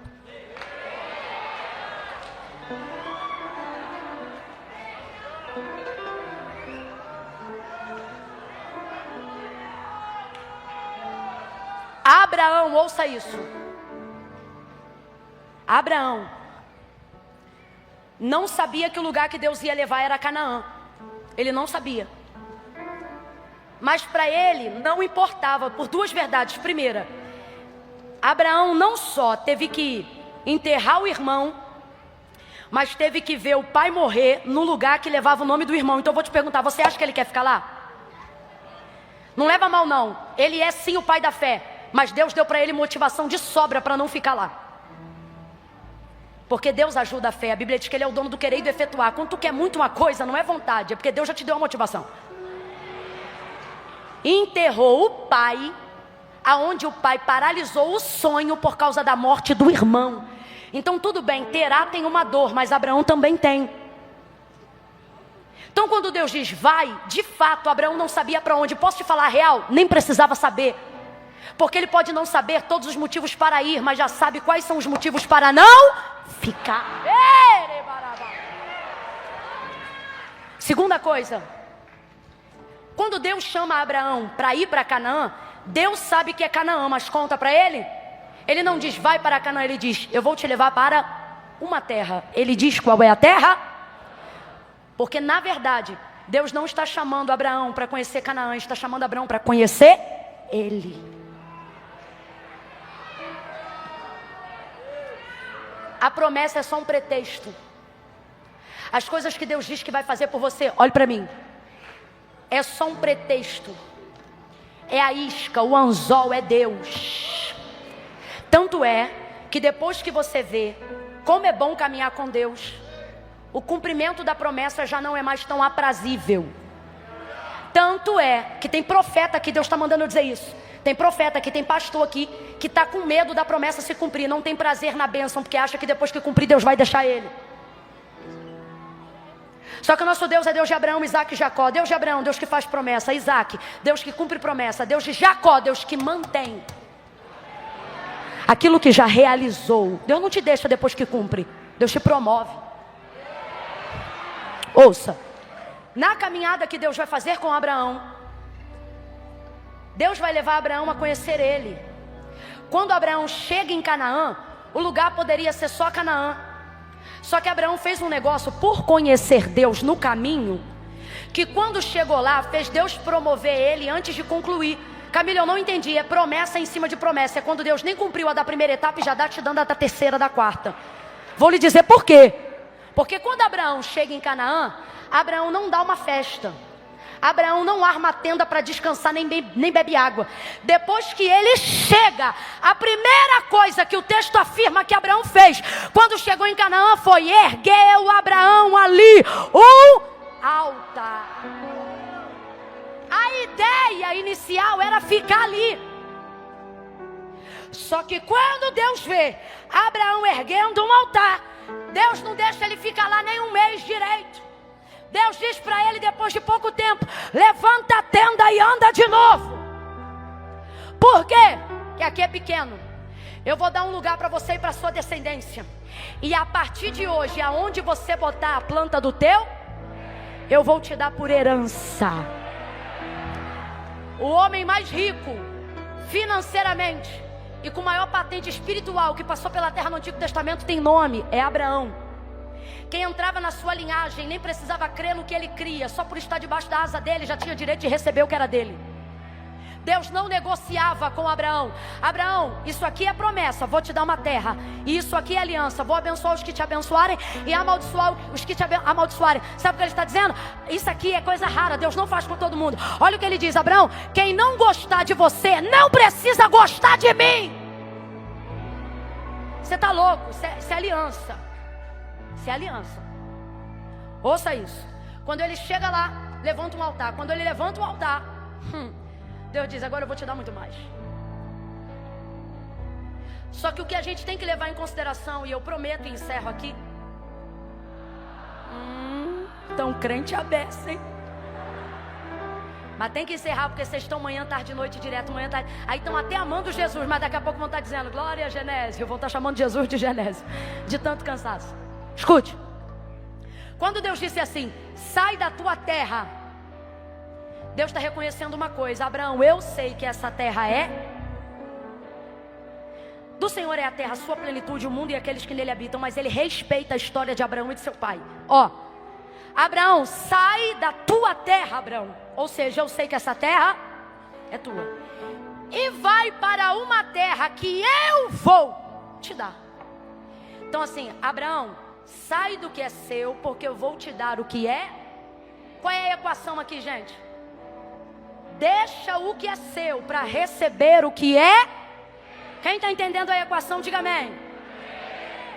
Aí a gente pega o microfone numa noite profética como essa. Nossa vontade é dizer: deixa o que tiver que deixar. Já preguei assim muitas vezes. Porque tudo que Deus tem para te dar é maior do que o que você renunciou. Porque qual que é a nossa visão, pastores? Fazer o povo entender que tudo que Deus tem para realizar, seja em você ou para você, é maior do que você tem a deixar por Ele. Só que se eu te disser que isso ainda apequena o que Deus quer fazer, você sabe por quê? Você vai entender agora. Seja honesto e honesta para entender, senão não vai entender.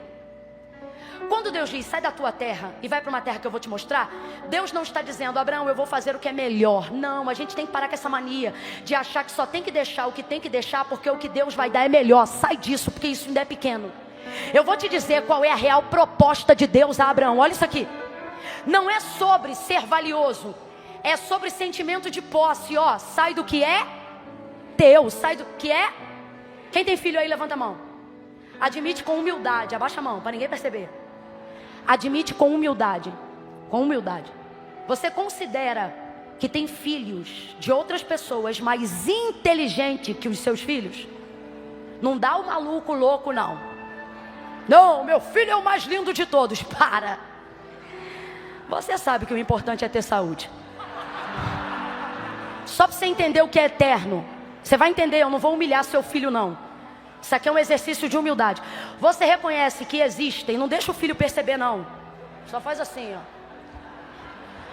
Você reconhece que tem crianças mais inteligentes do que as crianças que você conhece? Sim ou não? Sim ou não? Vou para uma outra parte mais complicada. Não precisa responder nada, fica do jeito que você está. Você reconhece que tem homens mais bonitos?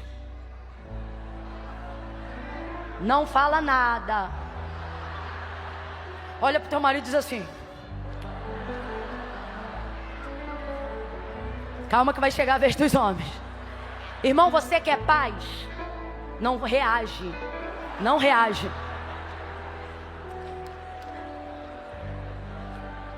Tem. Às vezes eu vejo uma mulher muito, muito bonita, assim, uma supermodelo na televisão. Eu digo, olha, Eduardo, como fulana é bonita. Ele diz, amor, tendo você como referência é muito difícil. Aí eu me lembro do Cláudio Duarte pregando e dizendo isso. Minta. Escute. Mas vamos ser sinceros. Vamos então olhar para nós, para ninguém se sentir ofendido. Tem gente melhor do que você, sim ou não? Mais crente do que você, sim ou não? Seja honesto, mais inteligente do que você, sim ou não? Agora entenda o ambiente familiar.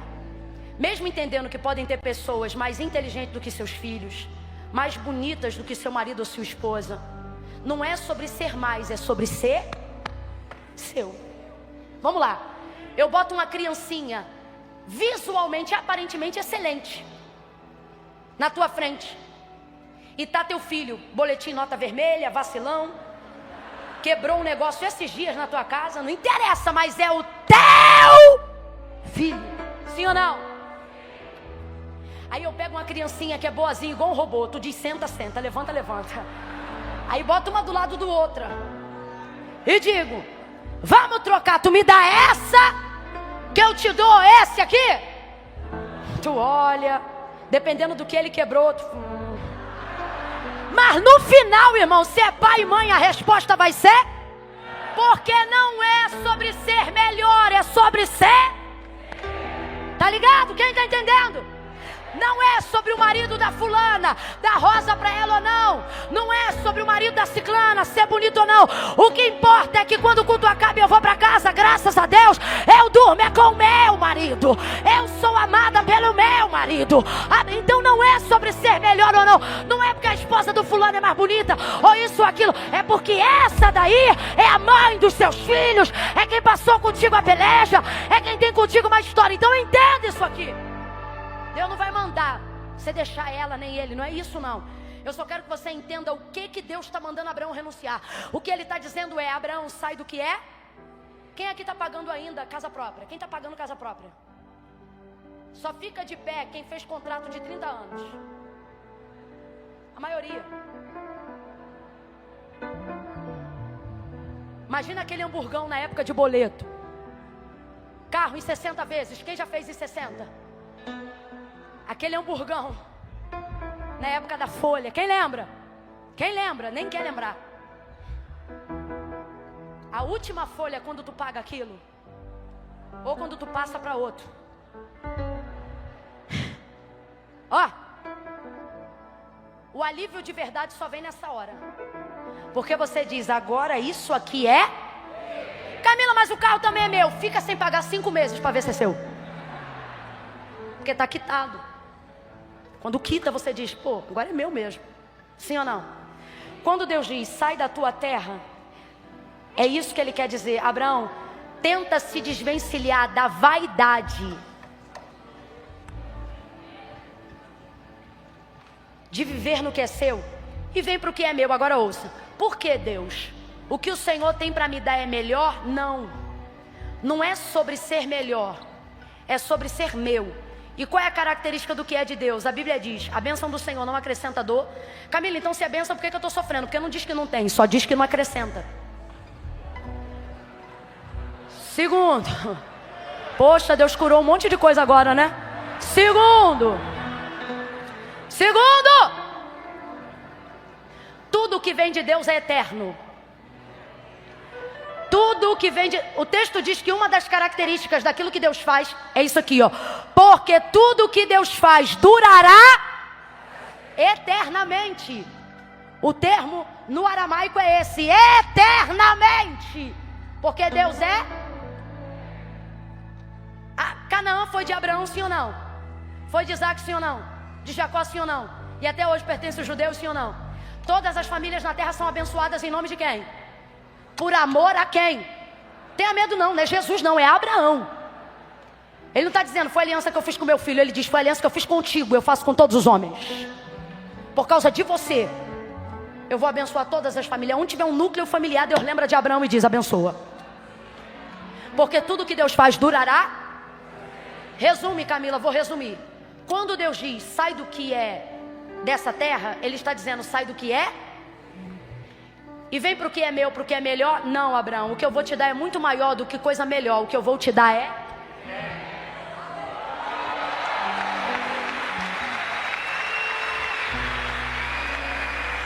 O que pode ser melhor do que uma coisa boa?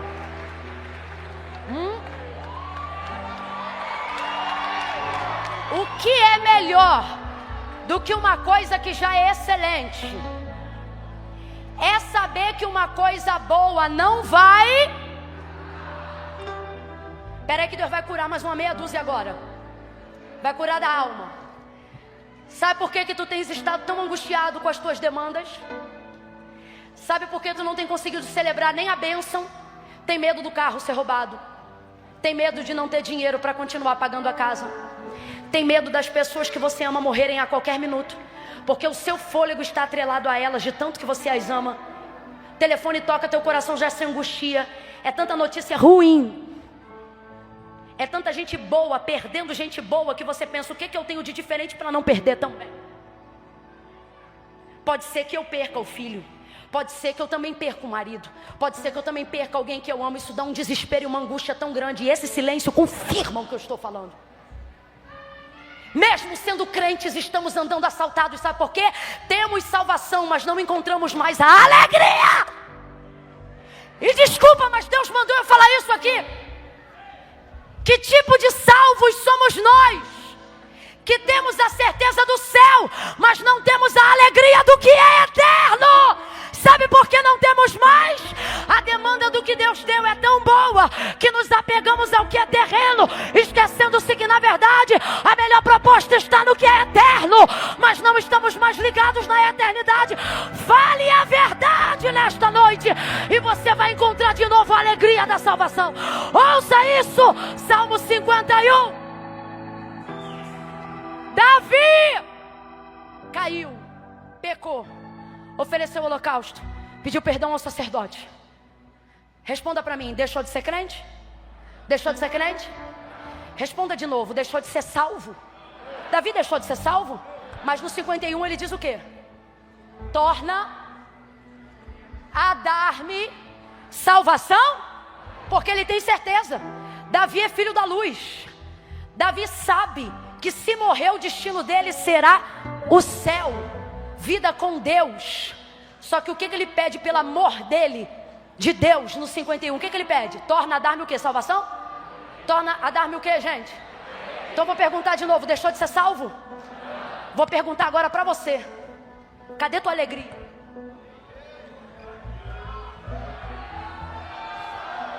Por que o que angustia os ignorantes na fé também tem te angustiado?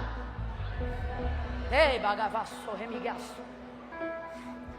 Olha o que Paulo fala, se eu não me engano, aos Tessalonicenses ou aos Colossenses. Se eu estiver errado, alguém me corrige para a gente falar certo. Quando ele diz assim: eu não quero que vocês sejam ignorantes como os demais, que quando morrem alguém, eles morrem junto, porque eles não sabem sobre a eternidade, não sabem sobre o fim das últimas coisas. Aí eu pergunto: tu acredita em Deus?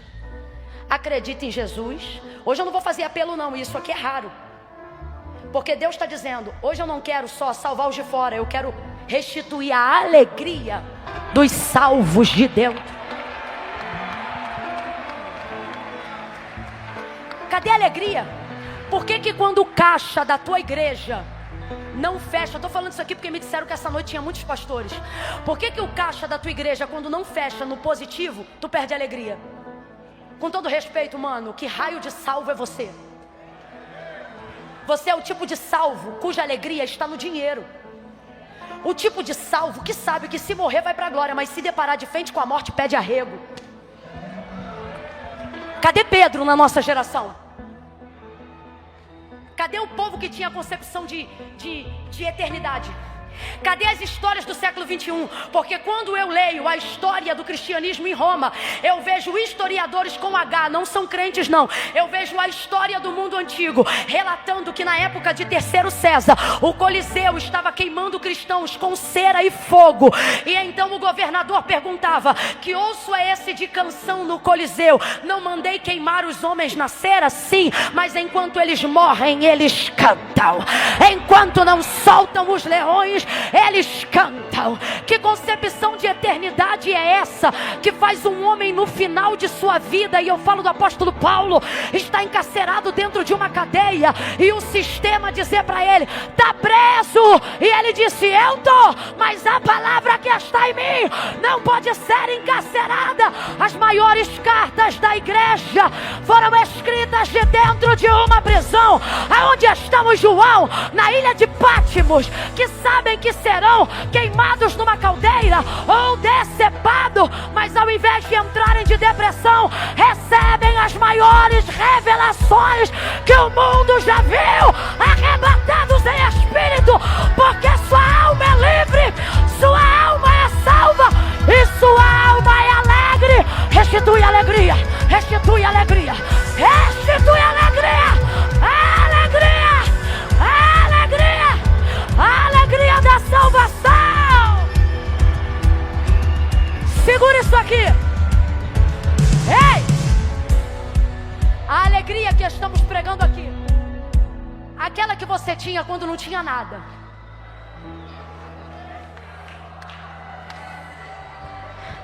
Eu não estou falando de algo que você não conhece. Aquela de quando você era um menino na fé. Aquela quando o culto não importava quem ia pregar ou cantar, porque tu nunca precisava que te dessem motivos, tu vinha com os próprios motivos. Aquela, sabe aquela? Você não pode tê-la de volta se você só pedir ela.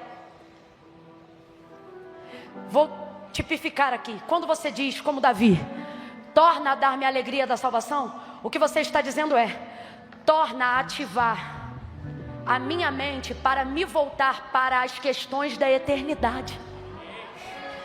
Por que Pedro, que ora antes de ter as questões da eternidade na mente, nega: não conheço? Tu és um dos tais, não sei quem é, porque ele só espera das coisas dessa terra, ele está desesperado com o que está acontecendo. Quando você não tem mente no céu, terra te consome, dívida te consome, ansiedade te consome, pânico te consome, traição te consome, decepção te consome, dívida te consome, e tu ficas como? Sabendo que se morrer vai para o céu, mas cheio de medo da morte. Não convém a um crente ter medo da morte, Para um crente que entende o que é eternidade, morte não é um problema, é apenas um meio. Escute. Como é que ele nega? Não sei quem é, não conheço, nunca vi. E depois esse mesmo homem, covarde, vacilão. Agora aqui, ó, mente de eternidade. Ó aqui, ó, mente.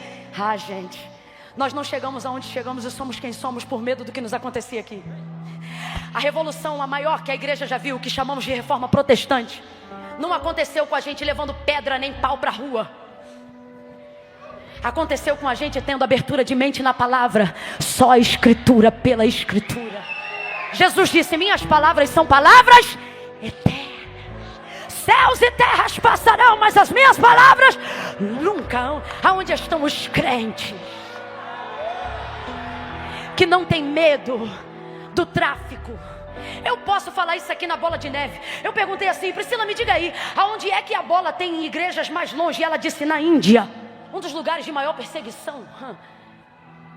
Eu não sei se tem bola na China.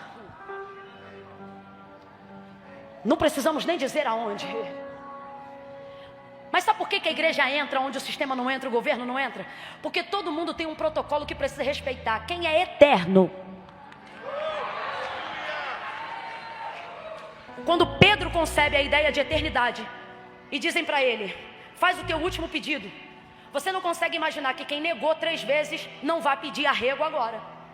Qual é teu último pedido? Não faz isso, pelo amor de Deus. É o que você pensa. Só que ele até diz: não faz isso, pelo amor de Deus. O que? Morrer de cruz? Não. Igual o meu Senhor? Não. Seu covarde? Não, eu não mereço, não. Tu é covarde? Não. Faz assim, ó, me prega. Mas depois que me pregar, vira de cabeça para baixo. Não, você está entendendo a concepção de eternidade?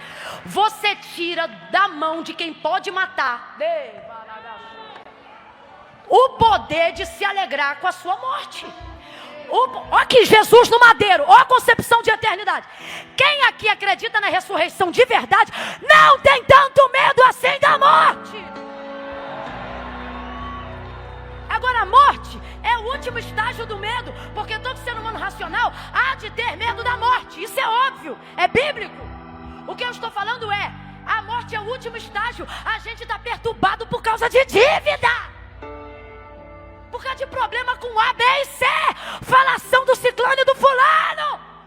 A nossa ideia de eternidade está tão distante que agora até o que afeta qualquer borra-botas afeta a gente também.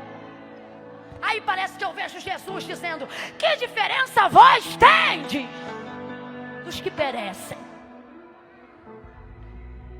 Aí eu vejo o autor da carta aos Hebreus dizendo: sabe o quê? Nós, porém, não somos dos que se retiram para a perdição, mas dos que creem. Quando Arã aparecer no teu caminho, irmão, passa de peito erguido, cabeça erguida, pisando, andando por cima. Abraão não trocou só o que era seu para ter o que era de Deus.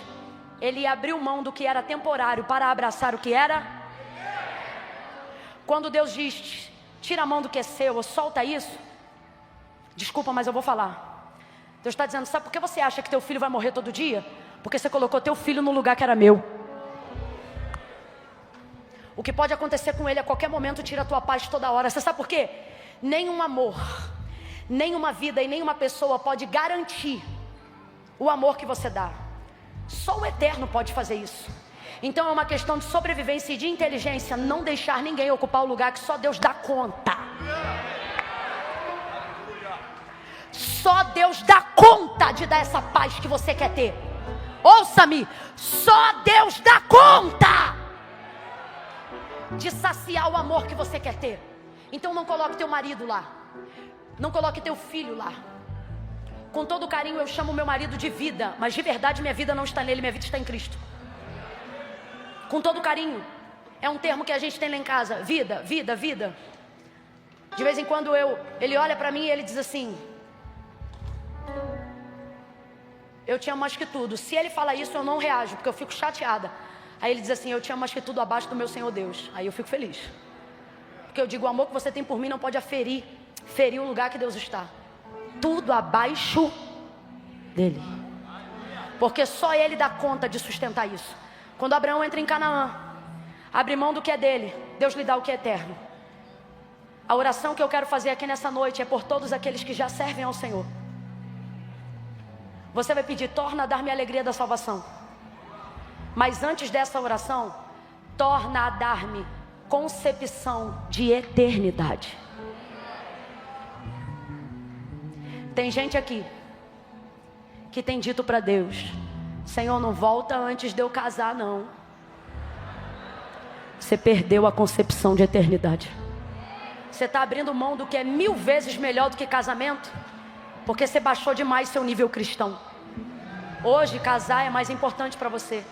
Não, eu não posso morrer virgem, não. Nunca sexo vai ser melhor do que eterno. Só que você baixou teu nível tanto, que você não quer que Jesus volte antes de você perder a virgindade. E tem que ter alguém para falar isso para você. E hoje aprove a Deus que fosse eu. Estou te falando em amor. Quando eu terminar de construir a casa tal. Por isso que essa casa tem feito teu cabelo cair, tua gastrite nervosa atacar. Todo o teu fôlego é para terminar essa casa. E o Senhor dizendo: e eu tenho casa aqui prontinha.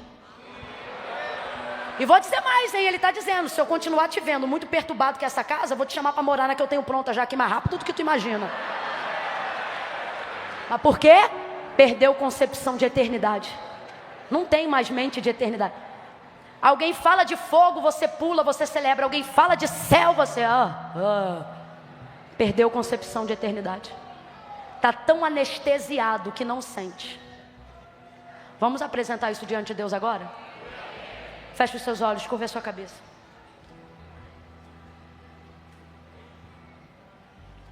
Senhor, tem me faltado coragem para renunciar aquilo que é terreno. Porque é verdade, fala para ele a verdade, porque justificativa não move a mão de Deus, gente, mas confissão muda o quadro. Confessa. Deus, isso aí que a irmã falou, eu me identifiquei. Se você se identificou, diga para ele: Senhor, isso aí que ela falou é verdade. Eu tenho andado ameaçada, achando que desgraça vai acontecer o tempo todo, porque eu estou apegada demais ao que é terreno. Isso tem tirado a minha paz, meu sossego, e mais do que tudo, a minha comunhão contigo.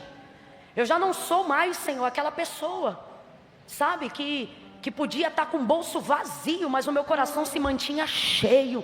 Eu chegava no culto, eu derramava lágrimas gordas na tua presença. Tanto que eu te senti, o Senhor era a minha vida. Quando eu não tinha nada, o Senhor era tudo para mim. Aí agora que o Senhor me deu alguma coisa, de vez em quando eu te esqueço.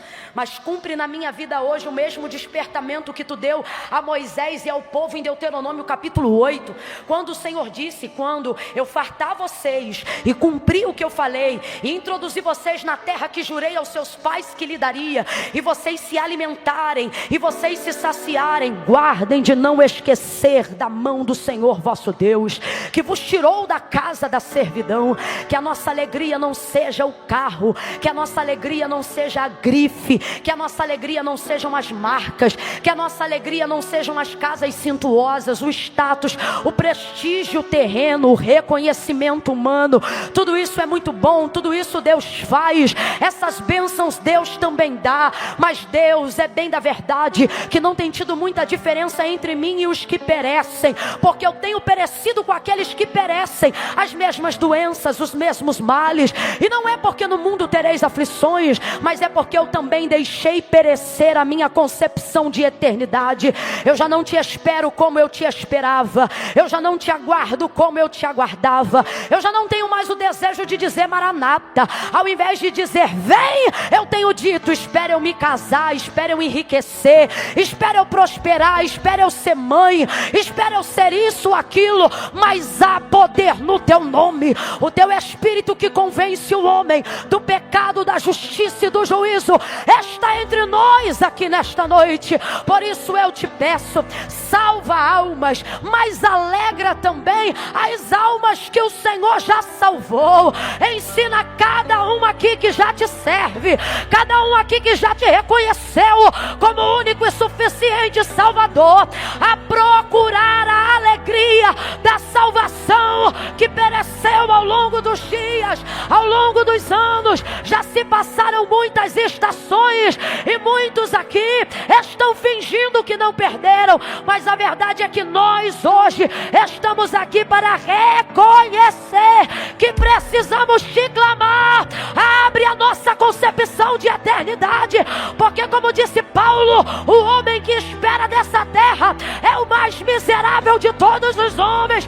Nos levanta como levantou a igreja primitiva, homens que não têm medo de enfrentar aquilo que se opõe à tua palavra, homens que não têm medo de pregar a verdade, mulheres que não têm medo de se submeter à boa obra, corajosos, valorosos, gente que não espera apenas reconhecimento aqui, gente que fica alegre porque sabe que o seu nome está escrito no livro da vida.